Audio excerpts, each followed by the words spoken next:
Shalom Bapak, Ibu, dan Saudara-saudara. Kiranya semua saudara dalam keadaan sehat dan berbahagia. Saat ini kita bersama-sama akan memasuki ibadah minggu biasa dengan tema Firman Allah harus berbuah. Mari kita siapkan hati kita untuk memasuki hadirat Tuhan di dalam ibadah ini dengan terlebih dahulu memasuki saat teduh sejenak.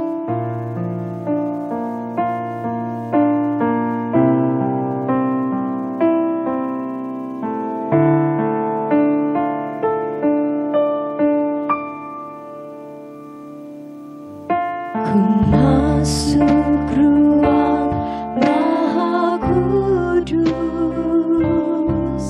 dengan darah anak domba.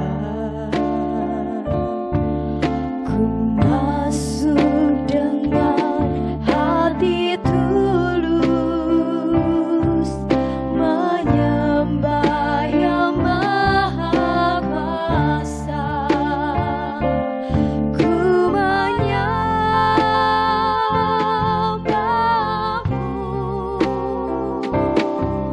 ku sembahmu,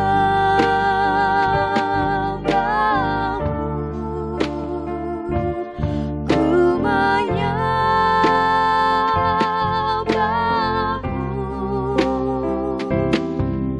ku sembahmu,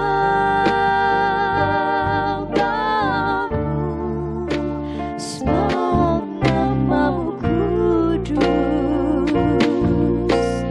kudus Tuhan. Sebab namamu kudus, kudus Tuhan.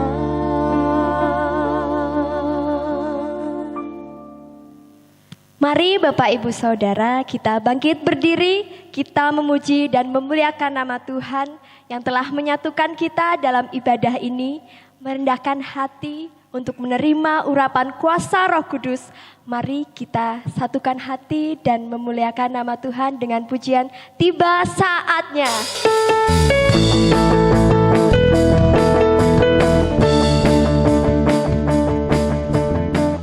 Tiba saatnya kami berkumpul bersatu, garis nafsuku dan bangsa, Berdiri di hadapan takhta, berdiri di hadapan takhta Anak Domba, satu suara menyatakan keselamatan bagi Allah yang duduk dan bertata. Kami naikkan pada Anak Domba pujian dan kekuatan, hormat dan kekuasaan, kemuliaan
Saudara-saudara, saat ini kita beribadah dalam rangka mensyukuri segala kebaikan Allah. Di dalam ibadah ini kiranya kita bersama mengakui bahwa pertolongan kita hanya berasal dari Tuhan yang mencipta dan memelihara hidup kita. Kiranya kasih Allah senantiasa beserta kita semua. Amin. Amin. Amin.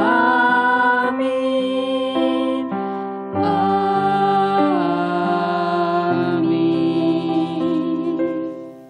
Jemaat dipersilakan duduk.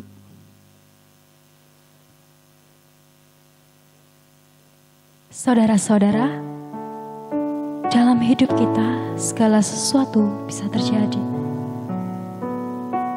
Baik itu suka maupun duka, namun kita yakin bahwa Allah pasti memulihkan hidup kita jika kita melewati berbagai pergumulan. Mari kita terus berharap kepada Tuhan, karena waktu Tuhan pasti yang terbaik.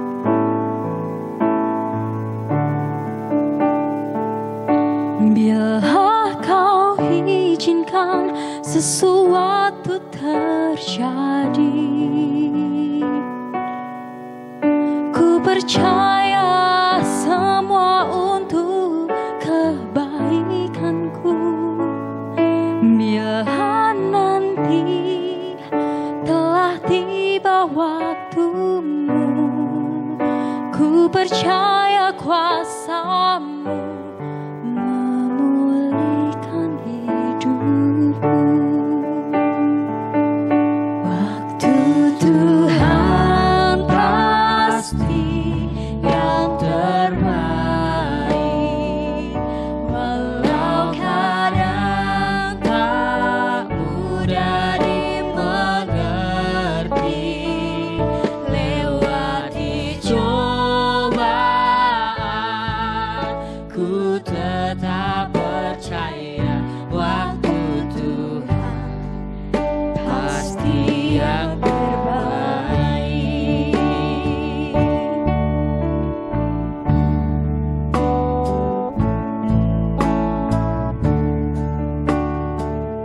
Bila kau izinkan sesuatu terjadi, ku percaya semua untuk kebaikanmu. Bila nanti telah tiba waktumu, ku percaya kuasa-Mu memulihkan hidupku. Waktu Tuhan pasti yang terbaik, walau kadang tak mudah dimengerti. Lewati cobaan, ku tetap percaya waktu Tuhan pasti yang terbaik. Waktu Tuhan pasti yang terbaik.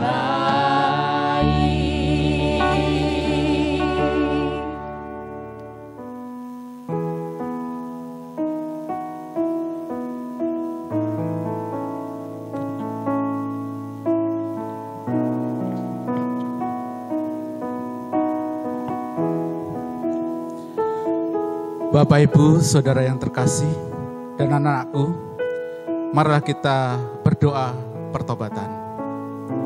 Saya hantarkan. Bapa yang Maha Kasih, Bapa yang Maha Kudus, kembali Tuhan kami datang ke hadirat-Mu, menghadap Engkau Bapa. Kami sadar, kami sebagai manusia yang penuh dengan dosa, yang penuh dengan kelemahan dan kekurangan. Kiranya Tuhan mengampuni segala kelemahan-kelemahan kami.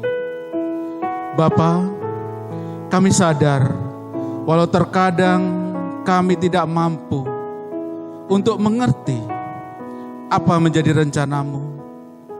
Baik cobaan yang kami hadapi, kiranya Tuhan sendiri yang memberikan satu kekuatan di dalam setiap kehidupan kami.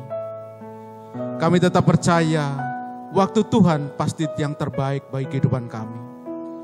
Bapa, kami serahkan seluruh kehidupan kami ke dalam tangan-Mu. Tangan Tuhan tidak pendek untuk menjamah. Telinga Tuhan tidak tuli untuk mendengar setiap seruan doa-doa kami. Tuhan, Engkau adalah Allah kami yang hidup. Kami yakin dan percaya Engkau akan mengurapi hati dan pikiran kami dengan melalui kuasa Roh Kudus-Mu. Tuhan senantiasa memberikan kekuatan di dalam kehidupan kami. Ampunilah kami Tuhan atas kesalahan dan pelanggaran kami. Hanya di dalam nama Tuhan Yesus Kristus, Allah dan Juru Selamat kami yang hidup. Amin. Bapak Ibu Saudara, mari kita nyanyikan Tuhanku bila hati kawanku terluka oleh tingkah ujarku.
Saudara-saudara yang dikasihi oleh Tuhan, kita yakin Allah kita mendengar doa-doa pertobatan kita. Maka kepada kita yang dengan tulus menyesali dosa di hadapannya, Allah memberikan berita anugerah. Disaksikan oleh Injil Yohanes pasal yang kelima ayat yang ke-24. Beginilah perkataan Tuhan Yesus untuk kita sekalian.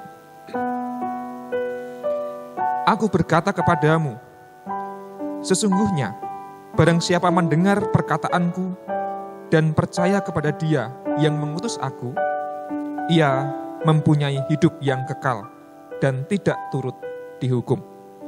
Sebab ia sudah pindah dari dalam maut ke dalam hidup. Saudara-saudara, siapapun yang mendengar perkataan atau firman Allah akan diperbaharui hidupnya. Mari kita menyiapkan hati sebelum mendengarkan sabda Tuhan. Firman-Mu pelita bagi kakiku.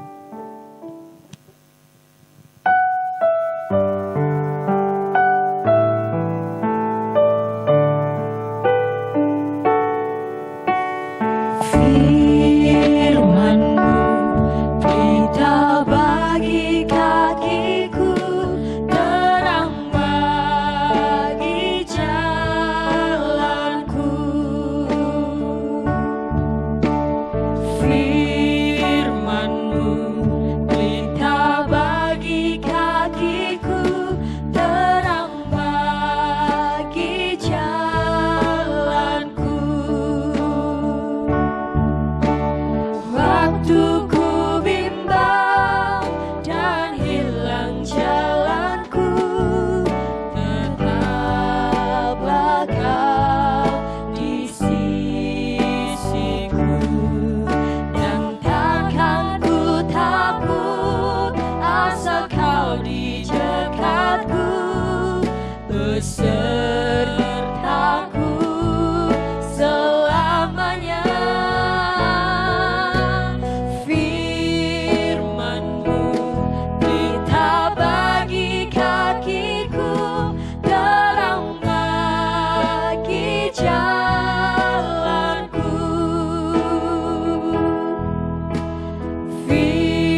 kita bersama berdoa. Ya Tuhan, kami meyakini bahwa firman-Mu adalah pelita bagi jalan kehidupan kami. Di saat kami sadar bahwa seringkali kami melangkah di dalam kegelapan karena dosa dan kesalahan kami. Namun Engkau mengarahkan kami ke jalan yang benar melalui sabda-Mu. Saat ini ya Tuhan, kami siap untuk mendengarkan firman-Mu dengan penuh keyakinan bahwa Allah memberikan kemampuan kepada kami untuk tidak hanya mengerti, tetapi sungguh-sungguh menjalankan firman dalam kehidupan kami, agar firman-Mu benar-benar berbuah. Ya Allah, bersabdalah, kami siap mendengarkan. Kami berdoa di dalam nama Yesus Kristus, Sang Sabda yang menjadi manusia. Amin. Bapak, Ibu, Saudara, dan anak-anak yang terkasih, pembacaan firman Tuhan dalam ibadah ini terambil dari Injil Matius, pasal 13 ayat 1 sampai 9, dilanjutkan ayat 18 sampai 23. Matius 13 ayat 1 sampai 9 dilanjutkan 18 sampai 23. Beginilah kesaksian firman Tuhan. Pada hari itu keluarlah Yesus dari rumah itu dan duduk di tepi danau. Maka datanglah orang banyak berbondong-bondong lalu mengerumuni dia sehingga ia naik ke perahu dan duduk di situ. Sedangkan orang banyak semuanya berdiri di pantai. Dan ia mengucapkan banyak hal dalam perumpamaan kepada mereka. Katanya, adalah seorang penabur keluar untuk menabur. Pada waktu ia menabur, sebagian benih itu jatuh di pinggir jalan, lalu datanglah burung dan memakannya sampai habis. Sebagian jatuh di tanah yang berbatu-batu, yang tidak banyak tanahnya, lalu benih itu pun segera tumbuh karena tanahnya tipis. Tetapi sesudah matahari terbit, layulah ia dan menjadi kering karena tidak berakar. Sebagian lagi jatuh di tengah semak duri, lalu makin besarlah semak itu, dan menghimpitnya sampai mati. Dan sebagian jatuh di tanah yang baik, lalu berbuah.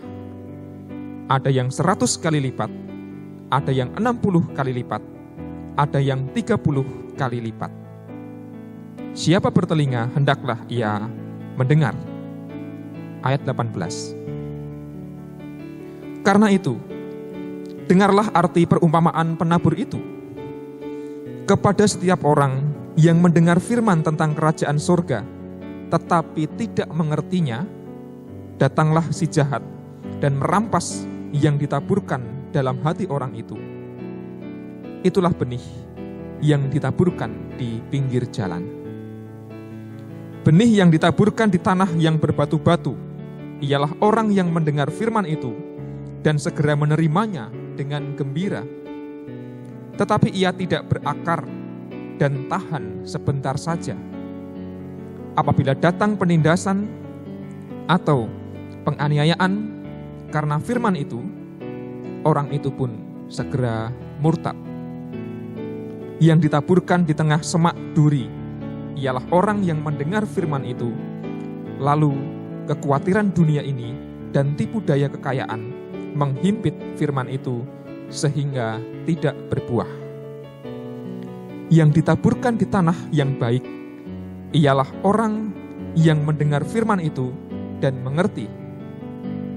Dan karena itu ia berbuah, ada yang 100 kali lipat, ada yang 60 kali lipat, ada yang 30 kali lipat. Saudara-saudara, demikianlah pembacaan firman Tuhan. Berbahagialah kita yang mendengarkan dan yang melaksanakan dalam kehidupan sehari-hari. Haleluya. Saudara-saudara, ada sebuah cerita yang ditulis oleh Anthony de Mello. Seorang guru memiliki 4 orang murid. 4 muridnya ini diutus untuk pergi ke sebuah kuil untuk menemui seorang guru yang lebih tinggi lagi untuk menyampaikan pesan yang penting. 4 murid ini diutus dengan pesan, kalian semua harus berangkat hari ini juga dan langsung menuju ke gunung. Carilah sebuah kuil, di sana ada seorang guru yang hebat dan temuilah guru itu. Perintahnya sangat jelas. Disuruh berangkat ke gunung menemui seorang guru di sebuah kuil. Dalam perjalanan, murid itu berangkat, kemudian sampailah ia di sebuah desa. Lalu orang-orang desa itu mengeluh kepada 4 orang ini, 4 murid. Mereka mengatakan, "Tuan-tuan, imam di kampung kami baru saja meninggal dan kami tidak punya lagi rohaniawan yang kami butuhkan. Mohon kiranya Tuhan bersedia tinggal di kampung kami untuk menjadi rohaniawan." Lalu dalam hati ada seorang murid yang berkata, enak juga nih jadi imam di sebuah desa, dia bisa terkenal. Daripada harus berjalan jauh ke puncak gunung, lebih susah. Lalu dia berkata kepada teman-temannya, teman-teman, rasanya aku terpanggil untuk menjadi rohaniawan di desa ini. Kasihan mereka tidak punya rohaniawan. Aku memutuskan aku akan tinggal di desa ini. Silahkan kalian bertiga melanjutkan perjalanan. Lalu 3 orang itu pun melanjutkan perjalanan. Sampai di sebuah kota, ada sebuah istana, dan 3 orang ini pun disambut di sebuah istana. Di sana ada seorang raja yang menjamu mereka dengan hidangan yang lezat. Raja tertarik akan kerupawanan 3 murid itu, kecerdasan mereka, dan dia berfirman kepada 3 orang itu, anakku masih gadis, dan anakku adalah anak satu-satunya. Tidak ada lagi yang bisa meneruskan kerajaan ini. Maukah satu di antara tuan-tuan ini dipersunting menjadi suami anakku, dan nanti akan meneruskan tahta kerajaan ini? Apa yang terjadi? 1 dari 3 orang itu kemudian tergoda. Dia berkata kepada kedua temannya, teman-teman, kayaknya istana ini, kerajaan ini membutuhkan seorang penerus. Aku memutuskan untuk tinggal di istana ini. Silahkan kalian berdua melanjutkan perjalanan. Tinggal 2 orang murid melaju mengarah ke puncak gunung. Sampailah mereka ke sebuah kampung, dan sama seperti kampung yang pertama, orang-orang berkumpul dan mengeluh kepada 2 murid tadi, tuan-tuan, tolonglah kami. Banyak orang di kampung ini yang hidupnya berantakan, yang meninggalkan agamanya. Kami butuh rohaniawan yang bisa merangkul mereka kembali agar bisa menjadi orang-orang yang beragama. 1 dari 2 murid itu pun tergoda dan mengatakan, aku harus tinggal di kampung ini demi menyelamatkan desa ini. Akhirnya hanya tinggal 1 murid yang berangkat sendirian. Dia mendaki gunung, menemukan sebuah kuil, dan berjumpa dengan sosok guru yang luar biasa, seperti yang dikatakan oleh guru yang di awal tadi. Saudara-saudara, ada 4 orang murid, namun hanya 1 yang berhasil sampai ke tempat tujuan. Mengapa? Karena 1 yang sampai di tujuan ini adalah murid yang taat pada apa perintah sang guru di awal. Perintahnya adalah diminta untuk menemui seorang guru di sebuah kuil di puncak gunung, yaitu yang kemudian ditaati. Dia menjalankan perintah seperti yang difirmankan, disabdakan oleh gurunya. Dia menuntaskan apa yang dikatakan oleh gurunya. Kalau saya boleh mengambil kisah ini sebagai sebuah gambaran dalam kehidupan kita sebagai orang beriman, seringkali seperti itulah gambaran kita ketika mendengar firman dari Tuhan, saudara-saudara. Ketika mendengar perintah, ajaran dari Tuhan Yesus, banyak orang mendengar firman, banyak orang mengerti akan firman, namun tidak semuanya menjalankan dengan tuntas. Nah, bacaan kita hari ini menolong kita untuk menghayati sebuah tema bahwa firman Allah harus berbuah. Pertama-tama, saya ingin mengajak kita untuk menghayati bahwa firman Tuhan, firman Allah, itu bisa kita dapatkan, dengarkan, bisa kita serap melalui berbagai macam cara. Dalam tradisi teologi biasanya ada 4 hal yang bisa kita jadikan wahana untuk mendengarkan, untuk mendapatkan firman Tuhan. Yang pertama tentu saja adalah kitab suci. Firman Allah tercatat, tertulis di dalam kitab suci kita masing-masing. Namun apakah firman Allah hanya ada di dalam kitab suci? Bagaimana dengan zaman di mana firman Allah belum tertulis dalam kitab suci? Atau apakah Tuhan Allah berhenti bersabda ketika Alkitab sudah jadi dicetak? Tentu Allah masih berfirman dan berkarya. Kitab suci hanyalah salah satu dari sekian banyak cara untuk mendengarkan dan menerima firman Allah. Yang kedua, firman Allah dapat kita serap selain dari kitab suci adalah dari tradisi, lewat ibadah, lewat sakramen misalnya, lewat perjamuan contohnya, lewat lagu-lagu yang kita nyanyikan, lewat upacara-upacara keagamaan, lewat pengajaran-pengajaran doktrin gereja, tradisi yang diwariskan turun-temurun. Firman Allah juga ada di dalam tradisi itu, tidak hanya di dalam kitab suci. Yang ketiga, para teolog cenderung sepakat bahwa firman Allah juga muncul tidak hanya di dalam kitab suci, tradisi gerejawi, namun juga dalam kajian-kajian ilmu pengetahuan.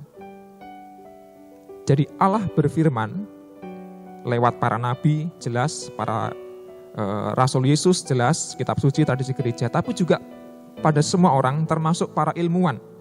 Allah bersabda kepada manusia lewat kemajuan ilmu pengetahuan, lewat sains. Maka perkembangan sains menjadi hal yang juga perlu kita dengarkan karena melaluinya Allah juga bersabda dan berfirman kepada kita. Saudara-saudara, rasanya fenomena yang menarik kita dapatkan ketika pandemi virus corona ini merebak.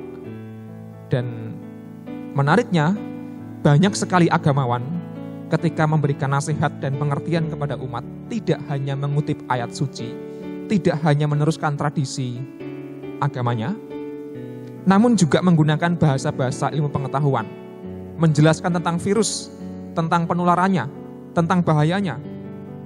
Itu semua adalah jasa dari ilmu pengetahuan, bukan? Dan firman Allah jelas juga terjadi lewat ilmu pengetahuan. Dan yang terakhir, yang tidak kalah penting adalah Allah bersabda juga melalui pengalaman hidup kita masing-masing. Mungkin kita nggak ngerti kitab suci, mungkin kita nggak ngerti tradisi gereja, mungkin kita nggak terlalu paham kemajuan ilmu pengetahuan, tapi kita semua adalah orang-orang yang punya pengalaman. Entah pengalaman yang menyenangkan, entah pengalaman yang pahit, menyakitkan, semua itu menjadi alat bagi Tuhan untuk bersabda, berfirman kepada kita semua. Persoalannya bukanlah sekadar apakah Allah berfirman apa tidak. Jelas Tuhan Allah berfirman. Sabdanipun Gusti menika maneka warni contonipun.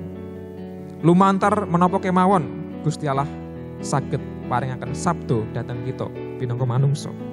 Persoalannya adalah seperti dicatat dalam Injil Matius tadi, tidak semua firman itu dituntaskan oleh manusia. Tidak semua firman itu berbuah. Ibarat biji ditabur, tidak semuanya kemudian tumbuh. Ada 4 kemungkinan. Yang pertama adalah firman itu seperti benih yang ditaburkan jatuh di pinggir jalan, kemudian dimakan oleh burung-burung gitu ya, dalam perumpamaan Yesus tadi. Nah, gambaran ini adalah gambaran yang dijelaskan dalam ayat 19, kepada setiap orang yang mendengar firman. Jadi orang ini mendengar firman, tetapi tidak mengertinya. Tidak mengerti. Krungu, mireng, ananging boten mangertos. saya ditolong oleh sepasang penafsir, McGarvey dan Pendleton. Dia mengatakan apa yang membuat orang itu seringkali tidak mendengarkan firman Tuhan, tidak ngeh tentang firman Tuhan, ada 3 kemungkinan. Yang pertama adalah kalau umat Allah terlalu banyak melakukan ritus dan formalitas yang tidak bermakna. Jadi ternyata menurut McGarvey and Pendleton ini, orang yang terlalu mengandalkan ritus dan formalitas tapi tidak bermakna, justru malah firman Tuhan menjadi tidak terdengar. Jadi tidak ingin mengatakan bahwa ritus tidak penting, ibadah nggak penting, tetapi maksudnya kalau itu hanya sekadar ritual dan formalitas tanpa makna, bukankah firman Allah kemudian nggak kita dapatkan? Seringkali banyak orang Kristen mengaku bahwa ketika ibadah, ketika berdoa, ketika kegiatan, kok nggak dapat apa-apa ya? Kok nggak ngeh tentang firman Allah? Ya barangkali karena ritualnya tidak bermakna, meaningless. Yang kedua, karena memang orang itu tidak peduli, mengabaikan firman Allah.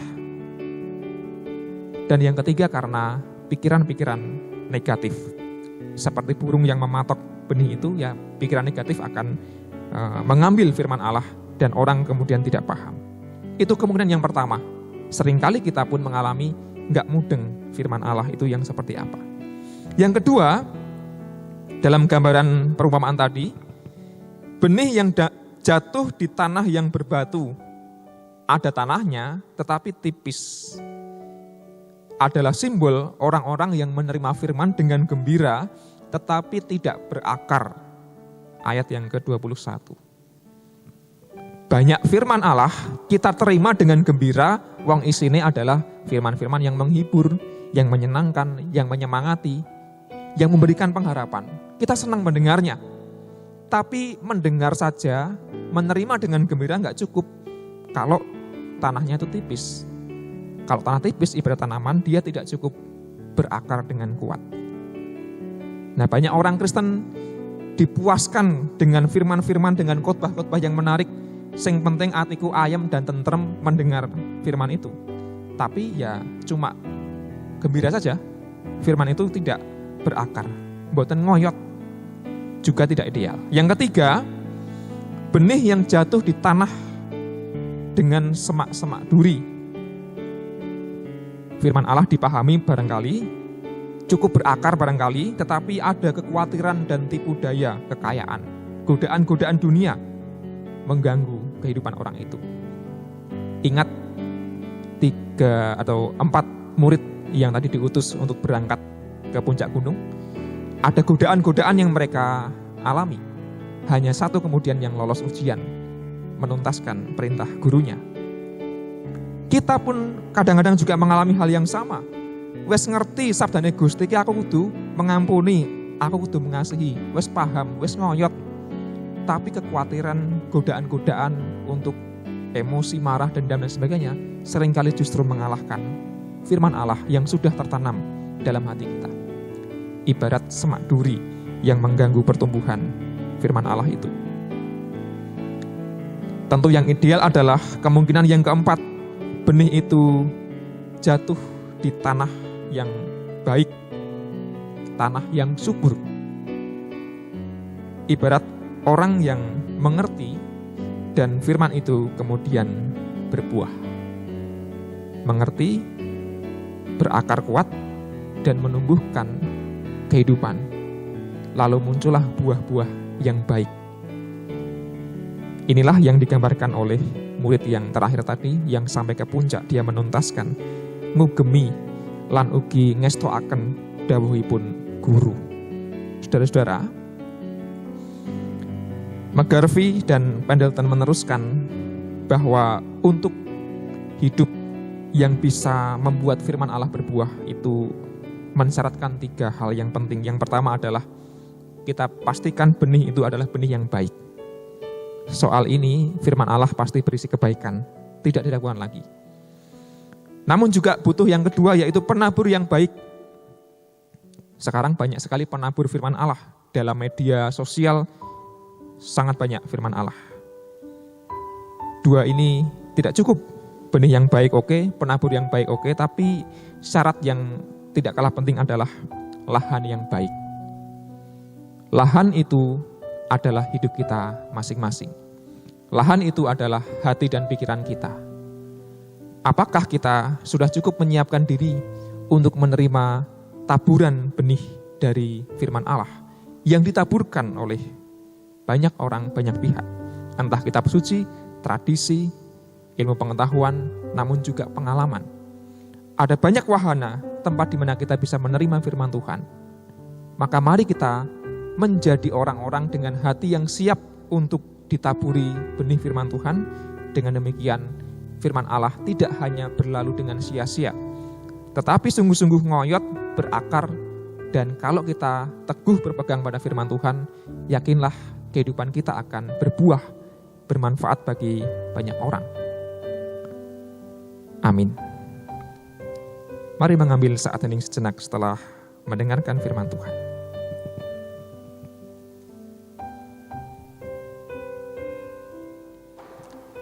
Mari berdoa.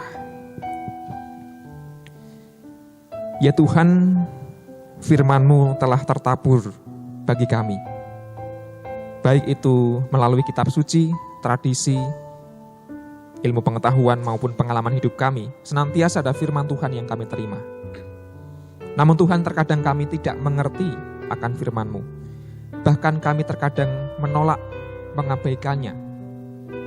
Atau kami sudah cukup mengerti tetapi ada persoalan hidup yang membuat firman-Mu itu pun kemudian kalah oleh pergumulan kami. Maka Tuhan, ajarlah kami untuk sungguh-sungguh menjadi orang-orang yang memiliki hati sebagai tanah yang subur, tanah yang baik, tanah yang siap untuk senantiasa ditaburi oleh firman-Mu, sehingga sabda-Mu tertanam, berakar, bertumbuh dan berbuah dalam kehidupan kami. Kami yakin firman Tuhan adalah penerang bagi jalan kami, ajar kami taat dan setia pada firman-Mu senantiasa. Kami berdoa di dalam nama Yesus Kristus. Amin.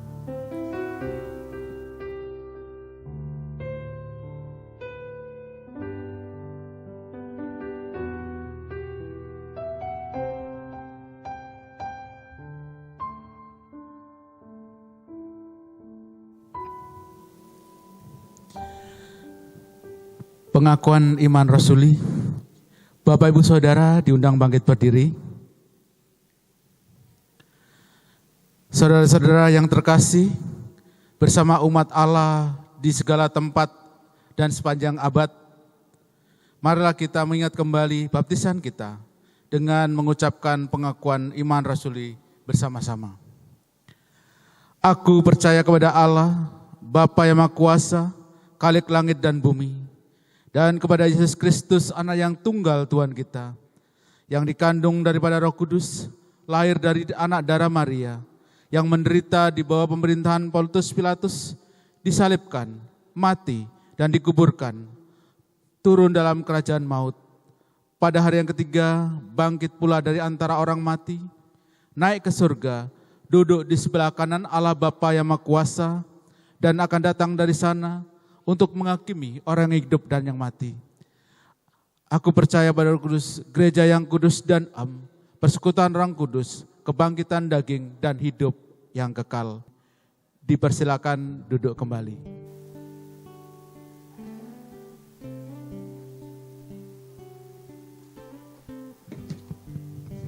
Saudara-saudara, mari kembali menghadap Tuhan, menaikkan doa syukur dan syafaat kita.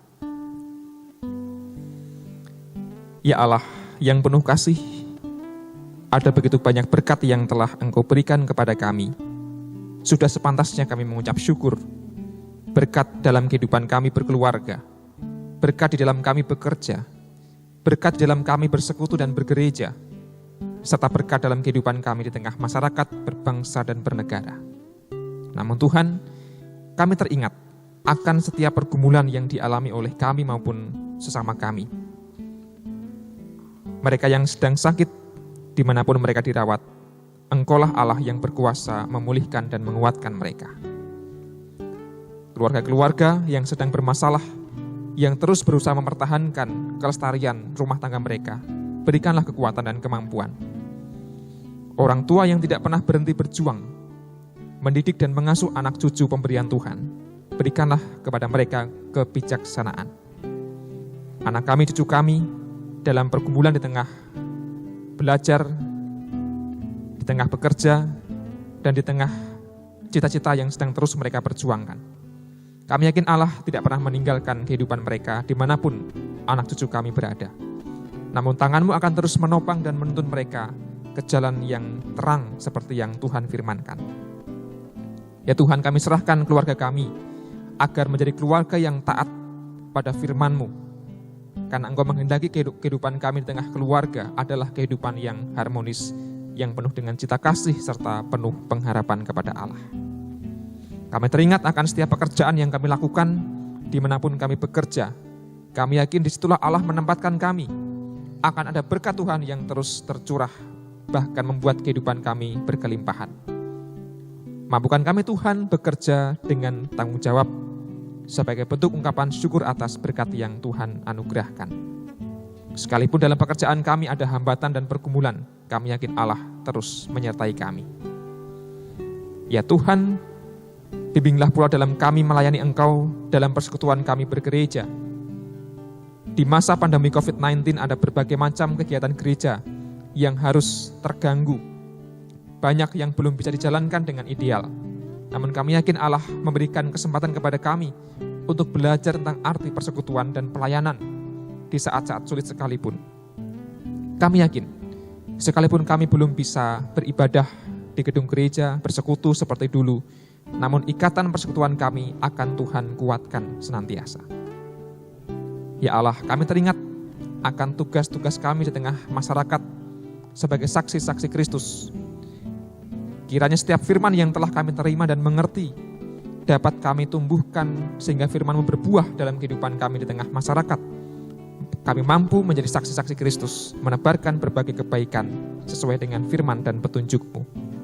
Sekalipun dalam kehidupan kami bermasyarakat ada berbagai macam tantangan, kami yakin Engkau akan terus menolong dan menguatkan kami. Berkati pula sesama kami yang menderita, menjadi korban bencana alam, korban kekerasan, yang mengalami gangguan, sakit karena COVID-19, berbagai macam pergumulan yang dialami oleh sesama kami. Allah hadir kepada mereka, Allah akan terus menolong dan menjamah. Berkati pula pemimpin di negara kami, di tengah masyarakat kami. Kami yakin pula melalui mereka, tangan Tuhan terulur menolong kami senantiasa. Ya Tuhan, kami teringat setiap pergumulan yang kami rasakan pribadi lepas pribadi. Kami ingin menyerahkan pergumulan kami ke dalam tangan-Mu. Dengan penuh keyakinan Allah pasti mendengar, mengerti, dan menolong kami sesuai dengan apa yang Tuhan kehendaki. Ajalah hati kami agar pasrah dan berserah kepada pemeliharaan Tuhan saja. Kami berdoa di dalam nama Yesus Kristus. Amin.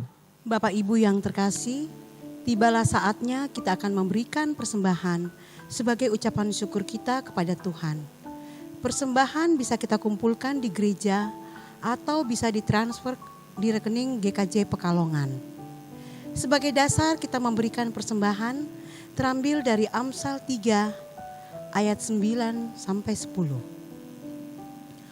Muliakanlah Tuhan dengan hartamu dan dengan hasil pertama dari segala penghasilanmu. Maka lumbung-lumbungmu akan diisi penuh sampai melimpah-limpah, dan bejana pemerahanmu akan meluap dengan air buah anggurnya.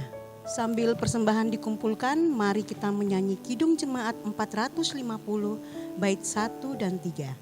Hidup kita yang benar haruslah mengucap syukur. Dan seterusnya. Hidup kita yang benar haruslah mengucap syukur. Dalam Kristus bergema, janganlah terkebun.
Mari kita berdoa.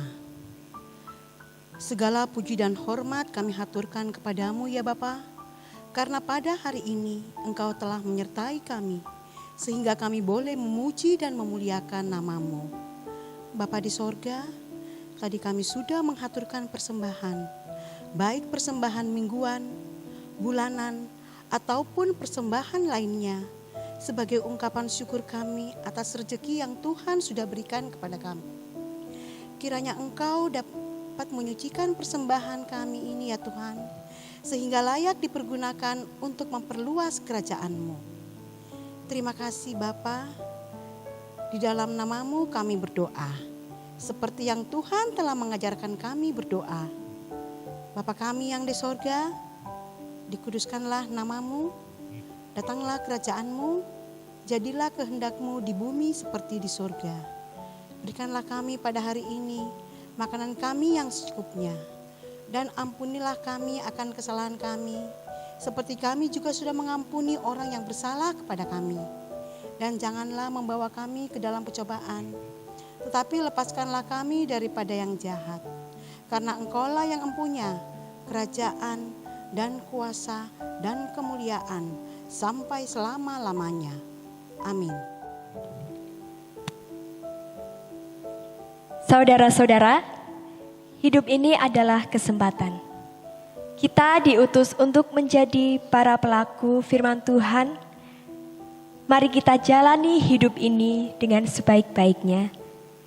Kita nyanyikan hidup ini adalah kesempatan.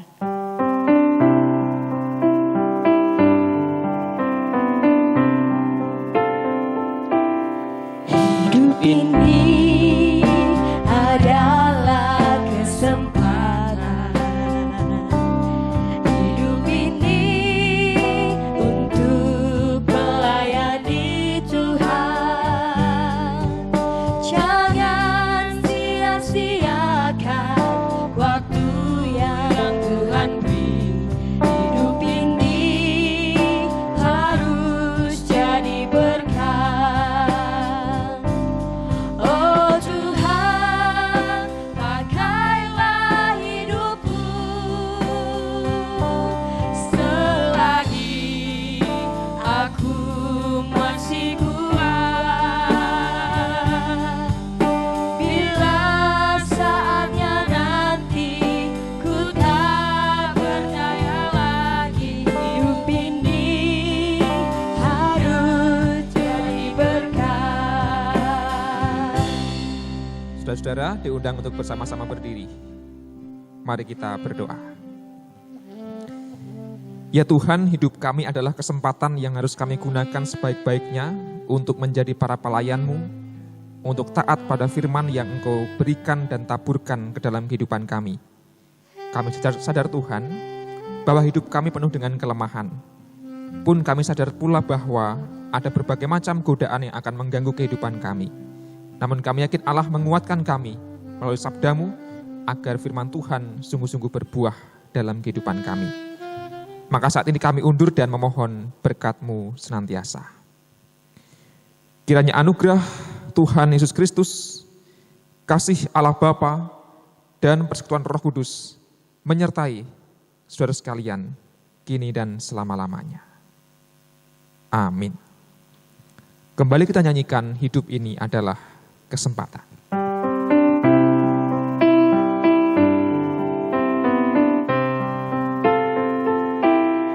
Hidup ini